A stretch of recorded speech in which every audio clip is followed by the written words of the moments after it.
Hello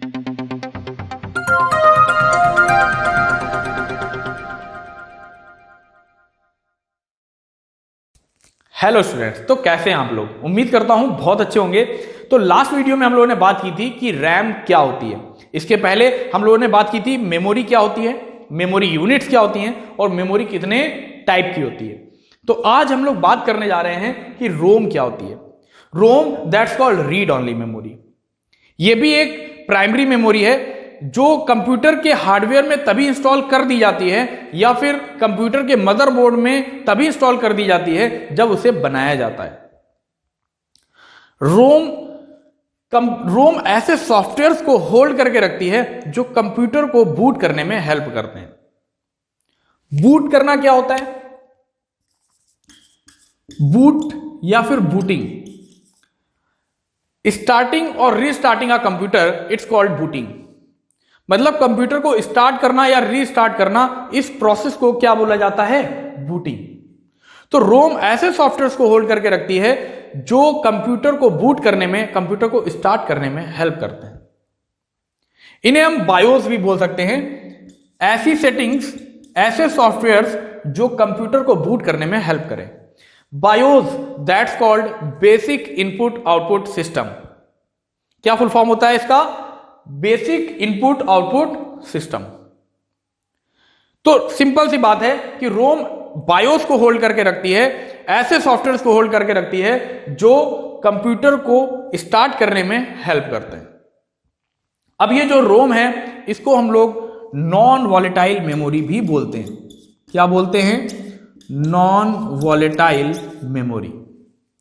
जब हम लोगों ने रैम के बारे में बात की थी तो हम लोगों ने बोला था कि रैम एक वॉलेटाइल मेमोरी है या फिर एक टेम्परेरी मेमोरी है जिसमें डेटा तभी तक स्टोर रहता है जब तक कंप्यूटर में पावर सप्लाई ऑन रहे। लेकिन रोम अपने डेटा को लूज नहीं करती, चाहे कंप्यूटर में पावर सप्लाई ऑन हो या ना हो। रोम में डेटा परमानेंटली स्टोर होता है, इसीलिए हम इसको परमानेंट मेमोरी भी बोलते हैं।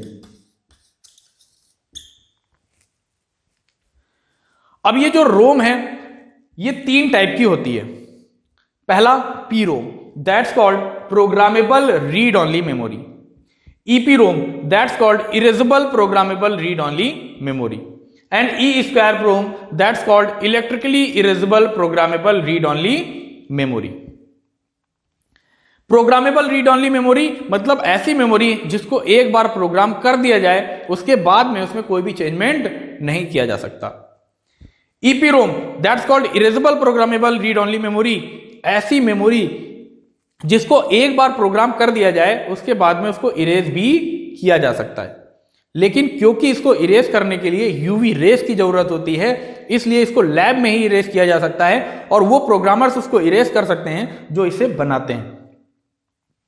E square PROM, that's called electrically erasable programmable read only memory.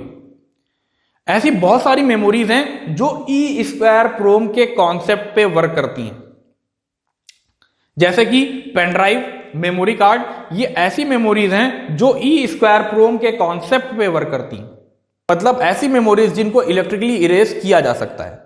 मान लेते हैं कि पेन ड्राइव को हम आपके हाथों में ऐसे ही दे दें और बोलें इससे पर्टिकुलर इस डेटा को या इस पर्टिकुलर वीडियो को डिलीट करके दिखाओ, तो ऐसा कर पाना बिल्कुल भी पॉसिबल नहीं है। तो वो पेन ड्राइव पर्टिकुलर किसी ना किसी इलेक्ट्रॉनिक डिवाइस में लगी होनी चाहिए, जैसे कि हमारा कंप्यूटर हो गया या फिर मोबाइल फोन हो गया, उसमें लगी होनी चाहिए, तभी उससे हम डेटा को डिलीट कर सकते हैं। Same as pen drive and memory card, ये जो रोम है ये भी इस तरीके की मेमोरी है जिसको इलेक्ट्रिकली इरेज किया जा सकता है। बात क्लियर हो रही है? तो ये जो रोम है इसको हम लोग नॉन वॉलेटाइल मेमोरी भी बोलते हैं। ये एक परमानेंट मेमोरी है, इसमें डेटा हमेशा के लिए स्टोर रहता है, परमानेंटली स्टोर रहता है। और ये जो रोम है ये ऐसी सेटिंग्स को, ऐसे सॉफ्टवेयर्स को होल्ड करके रखती है जो कंप्यूटर को बूट करने में हेल्प करते हैं, कंप्यूटर को स्टार्ट करने में हेल्प करते हैं। ऐसी सेटिंग्स को, ऐसे सॉफ्टवेयर्स को हम लोग बायोस बोलते हैं, that's called basic input output system. जो रोम है ये 3 टाइप की होती है। P ROM, that's called programmable read only memory. EP ROM, that's called erasable programmable read only memory. And E square PROM, that's called electrically erasable programmable read only memory. तो I think आपको ये पूरा रोम का topic समझ में आ गया होगा। अगर फिर भी आपका कोई क्वेश्चन है तो आप कमेंट बॉक्स में उस क्वेश्चन को रख सकते हैं। अब मिलते हैं आपसे हम लोग नेक्स्ट वीडियो में, तब तक के लिए कीप लर्निंग। जय हिंद।